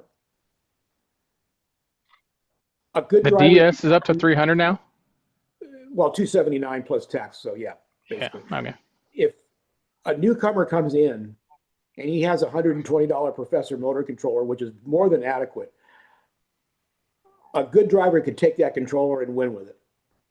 But the newcomer that comes in, the perception is he has to buy a $400, $300 or $400 controller to compete. And it's not reality, but it's perception, and perception is real. And so that's what stops a lot of people, their perception of what they have to buy to be competitive. And we're going through the same thing with RC racing. We have a box stock class. It comes with a transmitter in the box. It's a very cheap one, but it works fine. A lot of the people want to allow you to use a higher end transmitter. So now and if they start winning with it, the people at the lower end, the beginners, if I want to win in this class, I need to buy a $400 transmitter for my $200 car. And it's the perception. And that kills some of the growth in some of these sports, I think. Yeah, for a thing to grow like that, it needs to remain accessible. As much as anyone might wish to specialize and take expensive gear, there's always a place for that. This is your car. I mean, the West regulations, there's two categories of car. Everyone will be running a Cadillac, even though they make all the hypercars. The West regulations are everyone runs a Cadillac. Now, if that isn't a classic example of everyone's in the same boat, it's all about the drivers, then I don't know what is. But there are two categories of Cadillac. You can run one with your choice of gears, or you can run one with the prescribed gears, the ones that come with the car. And so that's the standard category, and that's the pro. And so it's super accessible. And we get that. I've heard this from a number of people in Motown. Well, we want to run, in a given class, like you say, Wayne, let's just say hypercar. Well, we want to run this brand, or we want to run this brand, or we want to run this motor, we want to run this gear. Well, every time you have a choice like that, that's great. Choice is wonderful. It suits the top third of the field. It brings testing, it brings cost and expense into the equation. If you have a Cadillac, an Alpine, a Peugeot, a BMW, a Porsche, you kind of have to test all of them to see which one's the best. That's the problem that the WRE seemed to have, didn't it? If you limit the choice, yes, you're limiting someone's free will / choice, whatever you want to call it, but you're also protecting them from themselves. And Yeah. that's what NASCAR is doing. A lot of people don't like it. Yeah. But you go to a NASCAR race and you see 60 or 80 teams there throughout the various series. And you go to a Formula One race, you're lucky to have 5 teams, or you got 10 or 11 teams. It's just too expensive. And you can do that in real racing because people have the money, but it doesn't work in model car racing if people just quit. Also like at Motown, that car might be the best one at Motown, but then on smaller home tracks, it may be too long. And then the Peugeot may be better. It's like one of those weird things, like depends on how they build the track. And if you don't know how they build the track, you could be screwed when you show up or not. Like which is why in some of the classes we've pushed for those regulations that one car maybe or one motor may be better here. One motor, if you limit it to one motor, even if it's not as good as the other one, everybody has to run it, and you don't have to buy 2 or 3 of them to figure out which one's the right one. Then you don't have to have 2 cars for 2 different tracks. So then eventually we're all running one car with one controller, and that's it. In some classes, I think that's the best for the sport. I tend to agree. In some categories, some of the time, it is good for a sport to not have so much variety. Wasn't that one of the main features of AMSCO's rule set, is that they were going to have a different track every time? Well, yes, but that's kind of a different, so you'd have somewhat to of a different argument. But yeah, you're absolutely right. Which car was the best? That all that's going to go out the window because you don't know what track they're going to use. Right. So you have to find the best median performer, kind of the way proxy people do. They build to have the best performer in any situation that they can contemplate. Dozen or whatever there is. Yeah. I can honestly say at the moment I can't identify much of a difference between. I imagine not a lot of people are running them in standard guise. Between all the scale auto hypercars, I was going to say, I don't think I can identify a best one. You might be closer to being able to do that, Jim. They're pretty close, I think. From what I've seen, there's not a huge difference. So is it AMSCO? Are they contemplating GT racing also? Surely. So Courtney's muted, but I think he quickly perked in and said that's exactly what they're running, GT3. Yeah, they have 2 classes. They have GT3, GT4, which I think are the same cars, but there are less modifications on the GT4. That's right. Yeah, The GT4 uses the stock rims and a different tire and the stock gear. And no suspension. GT4. And they've announced an endurance race, which is going to be, I think, hypercar and GT. Yeah, that's the next one, isn't it? That's the October. Is it October time or August? August time? Yeah, later in the year. Not that much late. It's coming. I'm really looking forward to seeing how they do and how our guys do, because we've got 3 of our pretty good drivers going out to the race and see how they do. I just hope they produce good coverage one way or another. I mean, we know it's not going to be the same standard that we get from Electric Dreams in terms of coverage, but I hope there's something. Yeah, I think Marty's working on that, and I think the coverage will be, like you say, it may not be. I don't think they have not the capability, but probably the money or whatever to do what Electric Dreams does, because that's a permanent facility. But I think I'm sure it will be really good.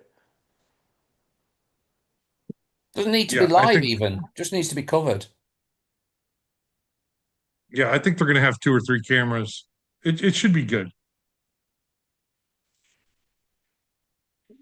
I mean, I pretty much built my YouTube channel out of covering the Le Mans 24-hour race, Disca. I was literally standing outside the building uploading to YouTube footage that was shot 5 minutes ago with updates throughout the 24-hour of the race.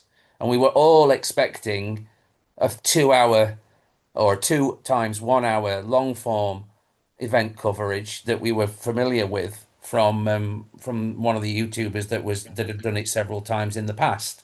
We would wait 3 months and then we would see this output. And then people like Track Fans TV started to get involved with coming along, and he was doing live streams from the event, interviewing and one thing and another. But the same event, I was uploading 3-minute clips and even 60-second clips. And some of you, and I mean, some of the audience are actually on the chat now, were just clicking into those, and then next morning they would wake up and click and watch a few more. I watch it out, watching it develop live, and I miss doing it, and I miss the fact that that race is no longer, and it would have been this month. Digital racing deserves a 24-hour race, and this year it hasn't got one for the first time in a while. It might not be the first time in a while, but it hasn't got one this year, and I'm really regretting that.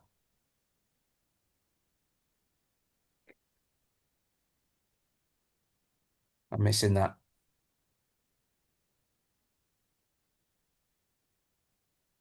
I certainly appreciated those little clips. Is digital popularity on the decline, or is it just an accident that there's no race? No, it was a strategic decision. The last one had 10 cars on the track, 10 teams, and this year the same date. It's not quite the same date either. It's a little bit earlier, but anyway, the same venue are hosting a 2-day event using the similar format to the Suzuka race, which is GT3 Saturday, WEC Sunday, and they've it depends on how you view this, but because there are complications to it, but they've basically just about doubled their entry. There aren't 20 cars on the track, there are going to be 18. And 18 is as big as any oxygen race has ever been. Now, 18 cars over these 2 endurance races, I've yet to experience. I've never raced in more than about, I think 16 was the biggest I ever did. And that was on the Le Mans circuit. And the Le Mans circuit is a 15-second lap. It's a big old lap. Lots of space for 16 cars across 4 lanes there.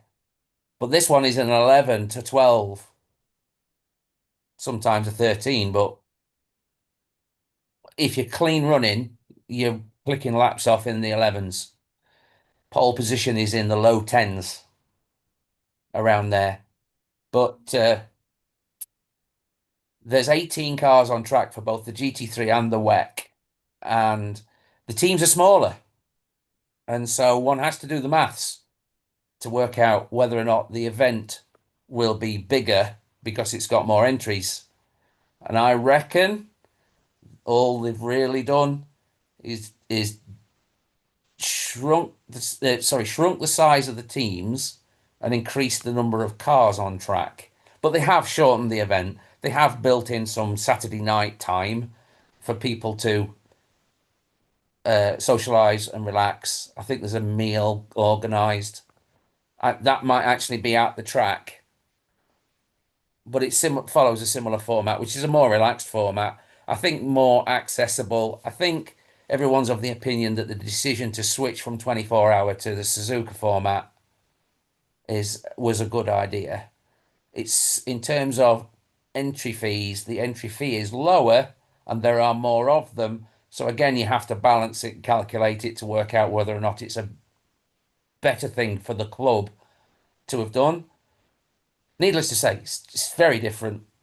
We're going to go and find out what 18 cars on 4 lanes in about 11 to 12-second lap can look like. I very much doubt that we'll be able to do the same consistency that we historically did, and therefore the most critical element of doing well will actually be to achieve consistency rather than pace. And that will be intriguing, and that I think will play into the hands of drivers that aren't necessarily it'll rebalance the across the ability level, because we get drivers who are ballistically fast and consistent when there are only 10 cars on track. But then there are drivers who are not quite so fast, but really quite consistent. They may actually come to the fore a little bit. again, digital racing, it's a different dimension. It's a different dimension. Well, and endurance racing is different completely too. I mean, it's Yeah, just a whole different thing. yeah. I've never experienced it, so I don't really know. Someday. Well, I would- I mean, you you could do it. You could do it. I mean, you do something similar to it, don't you? I'd go 125 to an laps is adventure not trailer short, but close enough. it's not exactly endurance in the style of 6 hours or anything might be. No. And then it's like which bit has actually got to endure, because that depends on how you gear the event. Because for the 24 hours, it's not just the car that's got to endure. The drivers have got to be able to do endurance as well. Whereas in a six, the endurance level of the stamina required from the drivers is much less. It's like 2 stints is all you're really going to get, and there'll only be 1 hour stints across a 3-driver team. Whereas we were doing in the 24-hour race, we were doing 5 stints, I think, and there were 90-minute stints. There were long stints, seriously long stints. I think that's what I'm missing, really.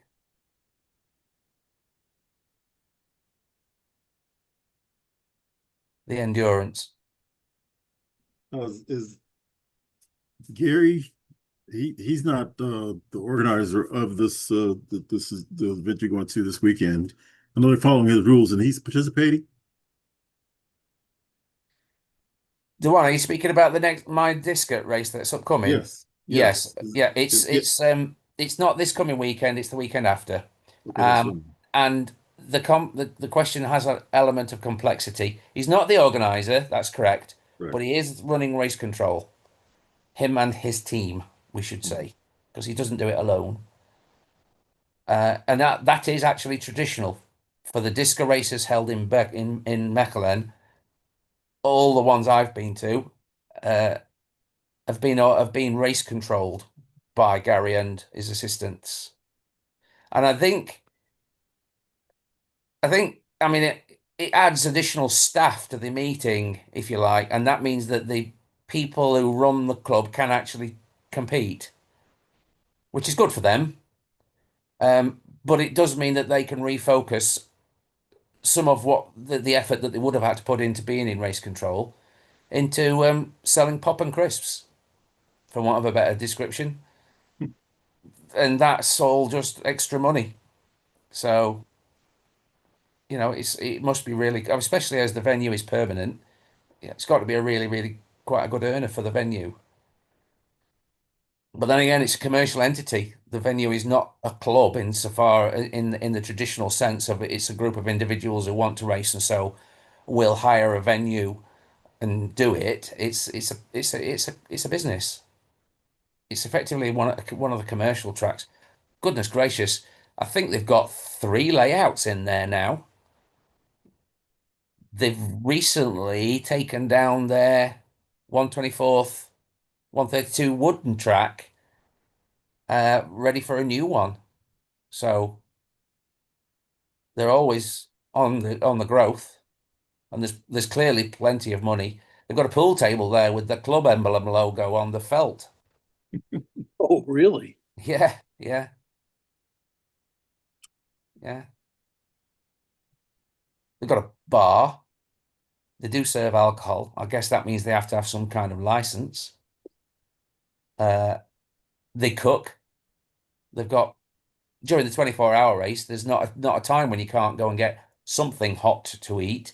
But they also do. They also did a token system where you could buy into the token and spend on the token, or credit the token, I should say, and then spend with the token during the weekend, and then at the end of the weekend, turn in the token and receive your change. So there was no need for money. It was, if you like, so it was quite clever in that respect. But they also took bookings for whether or not you wanted the steak dinner, and you literally got this is the 24-hour back in 2024, and they had a barbecue going outside, and it was manned whenever it was needed to be, and they were cooking inch-thick steaks for us all. It's fantastic. If you missed out on that, you missed out on something, because they were really good. Well, now I might have to plan a trip.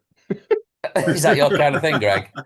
It adds an extra dimension. Honestly, even though it was the 24-hour race and there was very little time for social, there was always some, if you like, because the race will be going on. There'll be people eating and dining and sipping beers and sitting on couches, just because it's an astonishing thing to be part of, because there are people asleep on the floor, literally on the floor. Or even, I mean, for example, Yona, he was sat in front of one of the big screens watching the race management program on the display, fell asleep doing it, and nobody wanted to wake him up, and he just slept there all Sunday morning. It's so funny.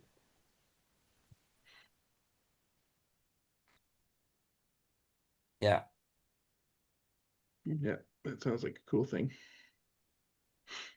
I don't even go to the local 24 hours after the support races that I participate in. Yeah. I don't go to the 24 because I don't want to be a distraction. I don't want to be in the way. I don't want to accidentally wake somebody up from a nap.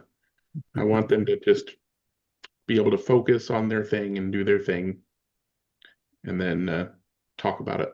I'll talk about it later with them, because there's usually at least one team from my club. Sometimes they have enough guys that want to do it that they can do two teams, or half of them join in other teams or whatever. But yeah, that's the way that Alan's facility is set up. He's got a good portion of the area occupied by stock. So Yeah. his stock rooms aren't big enough for all the stock of various things that he has. So a bunch of the area is taken up by stock. So there's the area available for non-racers is quite limited. So when everybody's in the thick of things, that yeah, I'm not going to be trying to go around somebody who's trying to take a nap or whatever. But yeah, no, I think His story reminds me of my workbench on steroids. especially when it's not an event. If you just kind of go pick up some order or whatever, or get some help on something, it's just, oh my God, chaos everywhere. Yeah. Are you talking about the 24-hour race, Greg, or just in general? I was talking specifically about the 24-hour race. Okay, because I'm planning to come out there this year. Yeah. So I think since you said you're going to be there, but also because I haven't done this yet, I think maybe this year I'll try to be there for the end of the event. So like to catch the last few laps, but also just kind of be there to congratulate the winners and just kind of see the hubbub at the end of things to see if it's what I expect it to be. But I'll definitely be there for the support races and to say hi and stuff like that. But that's the best time to see his shop is for the 24, because both tracks are completely cleaned off because he has to use both tracks. So one of them isn't covered with boxes of stock and half completed shipments and whatnot. And all the countertop space is cleared off from what he usually has strewn over it, because people need pit box room and stuff like that. And the lunchroom is cleaned up because people got to have somewhere to eat and conk out on the couch and stuff. Yeah, that's the time to come over to Allen's is during the 24. I've been there once before. We have family up in they were up in she worked for Boeing, so up there in Washington. Yep.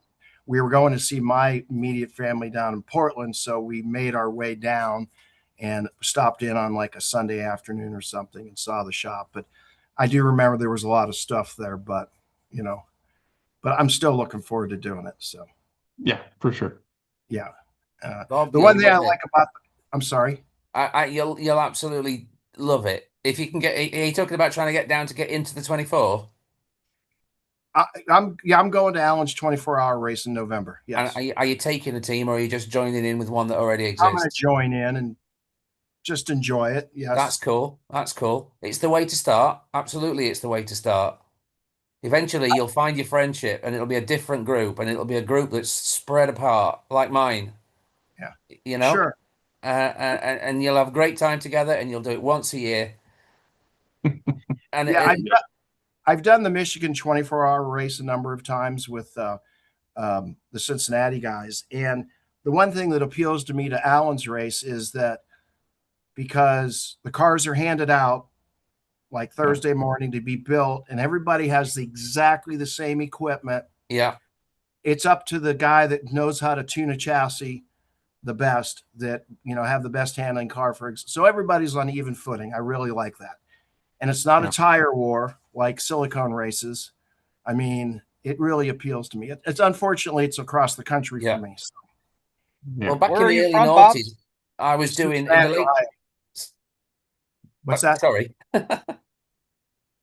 Where are you from, Bob? Back in, oh goodness, it's working really badly for me. I don't know whether it's internet connection, but anyway, sorry. Back in the late 90s and early noughties, I did some HO 24-hour races, and literally you pulled a ping pong ball out of a bag, and the number on the ball told you which box of bits you were going to get, and that was a handout car.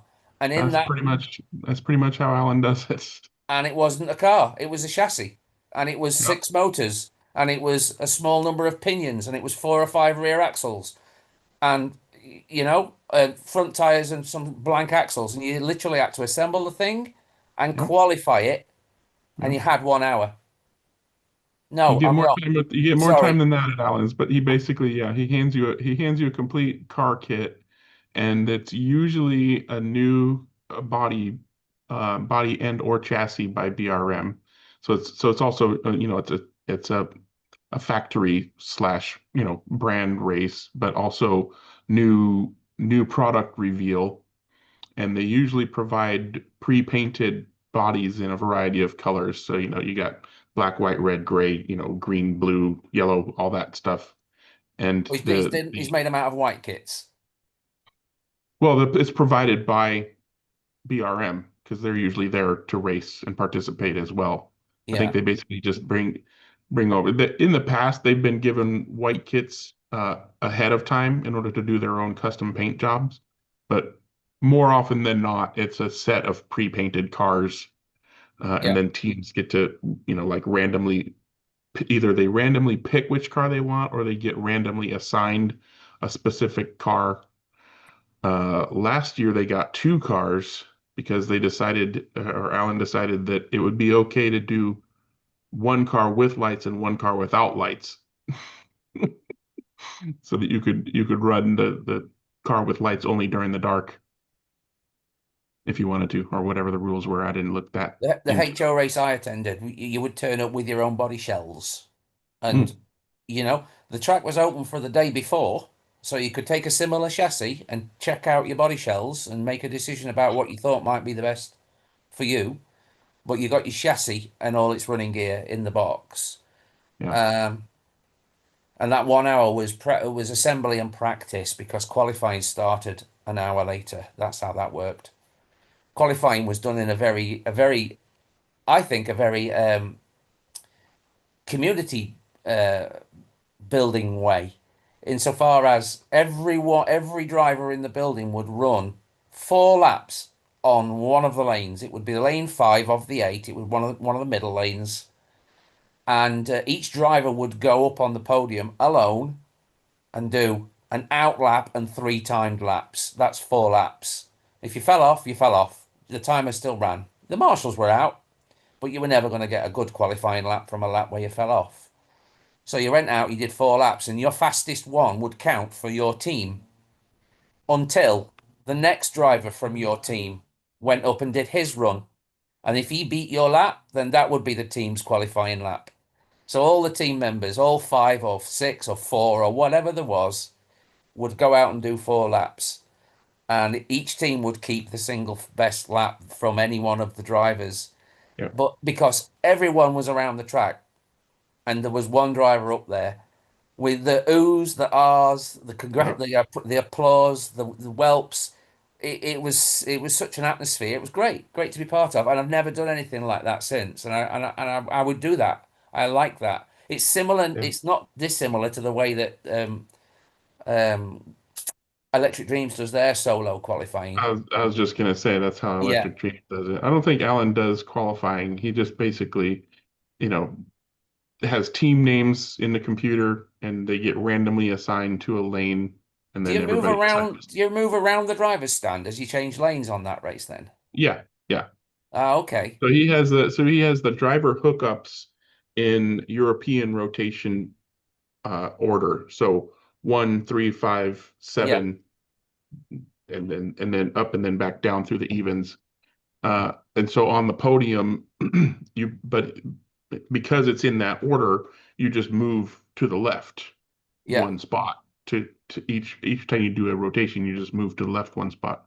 So it's easier generally speaking, it's easier for the drivers to rotate their controllers to the correct next lane hookup spot. But when he's doing the 24, he's got an 8-lane track and a 6-lane track. So he's got 14 lanes. But only in that situation, right? So the 8-lane track has 1, 3, 5, 7, 8, 6, 4, 2, right? And then the 6-lane track has 1, 3, 5, 6, 4, 2. But when it's 24 hours, they get mixed together. And so you get 1, 3, 5, 7 on the 8 Yeah. lane track. And then you switch to the 6-lane track and you do 9, 11, 13. Yeah. And then you switch back to the 8-lane track to Do do, the evens. and then you come back to this, right? So you're going back and forth between the different tracks as you're doing it's not all the 8 lanes and then all the 6 lanes. Well, at It's least you can get a lot more than eight teams into the event, can't you? You can get yeah, 14 teams in yeah. the event. And I think that's one of the reasons he uses a very, very complicated, obscure timing system that I don't even remember the name of it, and he isn't even scratching the surface of what it must be capable of because he literally manually puts in every single racer or team before every race. So I know he's not using it to its full capabilities, but because that timing system can combine two separate track timing systems into one div race, RMS. Yeah. that's why he uses that RMS because I don't know any other RMS that can combine two wholly separate tracks into the same exact race, by I adding the number of lanes together, right? I would presume that any RMS is actually capable of it because it doesn't know where any of the lanes are. As long as the hardware is the same across both circuits, you would only have to wire them correctly for any RMS that's capable of 14 lanes. But you can't most timing systems you can't just plug together and have it know that it's 14 rather than 6 or 8. I guess you've So got you two so you light basically bridges. you'd have to have the output of the 8-lane go into one receiver on the computer, and the output of the 6-lane go to another receiver on the computer, and the RMS being able to take both of those received Maybe. inputs rather Yeah. than just one at a time. Because Yeah. most of the time it's you're running on a big track, and it's probably the same software that they use for those big butterfly track races over in Spain that Courtney was talking about, that we've all seen, the huge races with 2, 4, 6, 8 tracks just so they can accommodate more teams Yeah, combined into one race. So that's probably the same software that they're using, I but think there's it's 36 in lanes, yeah. Spanish. There's 36 lanes, and I think Yeah. they've run a 24-hour race for 40 teams in the past. Don't quote me on that. I'm not certain about that, but I think I'm, I don't I'm know how sure there that's have done. been. I feel like I've seen one where the auditorium or sport court floor has like 8 tracks, like 8 lane tracks on it for the same event. Just huge event. Crazy huge. I thought Alan had gone to Lapmaster because he said that timing system finally gave up the ghost. Is that not the case? I don't race there regularly, so that's entirely possible. Lapmaster's pretty good. A lot of the HO races use Lapmaster. We use it on in our races locally. Yeah, that's definitely not what he's been using. I mean, we actually bought it from him. We bought an 8-lane timing system from him a few years ago. Yeah, I know he sells it. Yeah. Yeah. Anyway. Yep. So I'm doing this Professor Motor digital race on Sunday. Mm-hmm. And I started with the McLaren without the lights, Wayne. You may remember you commented, where are the lights?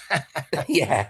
Well, since I ended up, I ordered 2 more chips, and they opened up the cars you could choose to some of the other Thunder slots. And of course, I have one of the MR slot car Shadows, which I just love the car. I'm not sure it'll be competitive. So I've now chipped those 2 cars.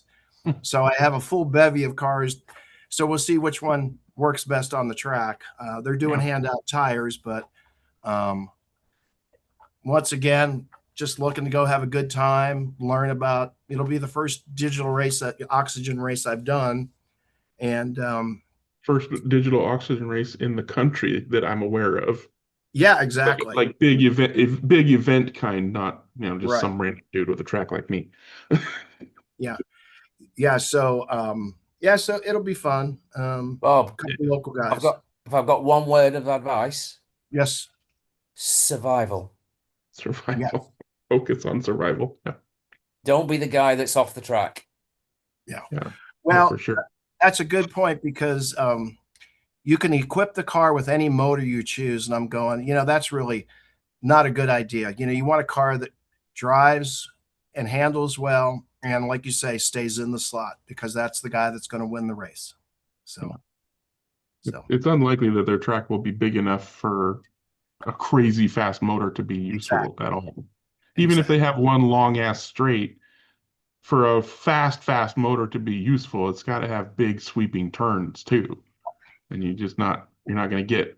Although I meant every R5, you could have every R5 Ninko ever made on the planet, and it still won't be a big enough track for a 35 or 45K motor that some of these idiots. I mean, rather than meaning so much about, although it did apply to the driving. Rather than mean specifically the guy who's still doing laps where the other guy's in the hands of the marshal, what I really meant was, don't go in the busy lane. Wherever the busy lane is, that's the one where you can drive. You can drive around with all the common sense you can muster, and you'll still end up in crashes because of the other guys.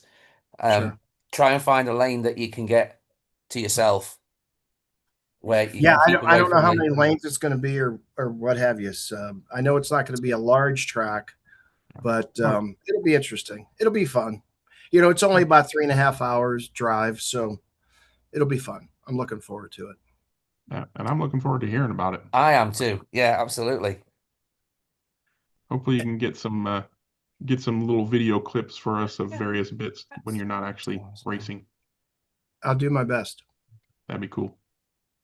Or anybody else there, if anybody's watching this and you're going to that event. I think it's going to be streamed. I know that the guys from Canada, Raul and Pete, and then the guy from St. Louis. I forget his name now. And I think that they're gonna, if they're not live streaming, it's gonna definitely be a YouTube thing. So remind us what this is called again, so that I can go and Google it after the chat. This is on the Professor Motor website. So you go to professormotor.com. Right on the main page is. It's called Wood Slot, like in Wood Slot. Wood Slot. Or if you want to, there's the other thing to look at is there's a website called Herrera's Carrera. Okay, that's the guy who is from Montreal, Canada, and he has a lot of YouTube videos. And in some of those later, recent videos, they've talked about all the people that are going to be there from Canada. It's one guy from Montreal, one guy from Toronto, and one guy from St. Louis. And they have a Saturday morning YouTube show that they have all the time. I forget what it's called, but those three guys have been kind of promoting, talking about it. They've been recruited to do the live stream sort of stuff, whatever it ends up being. They're gonna end up doing that part of it. They're gonna do the Marty Ford part. Marty Ford's gonna do that. Herrera's Carrera, not Carrera's. Carreras, yes. Herrera's Carrera. Is that a web page or a Facebook page? It's a YouTube channel. YouTube. I Okay. just put it. I just put the YouTube in the chat. It took me a few Google tries to actually find it. One of the 2 or 3 of the recent shows that that are on that YouTube channel, they've talked about it. So if you want to, Yeah, I'll check that out because I made a post on Home Racing World with 0 response. People look, but no one, I don't know. You think I think you can, Bob. I think you can send him emails and stuff, and he'll respond to you because he knows a lot about it. Obviously, because they're going. Okay. Okay. Good to know. You guys are going to be there. So. Hey, I had a question for Courtney. Are you doing the AMSCO race since your dad lives close by?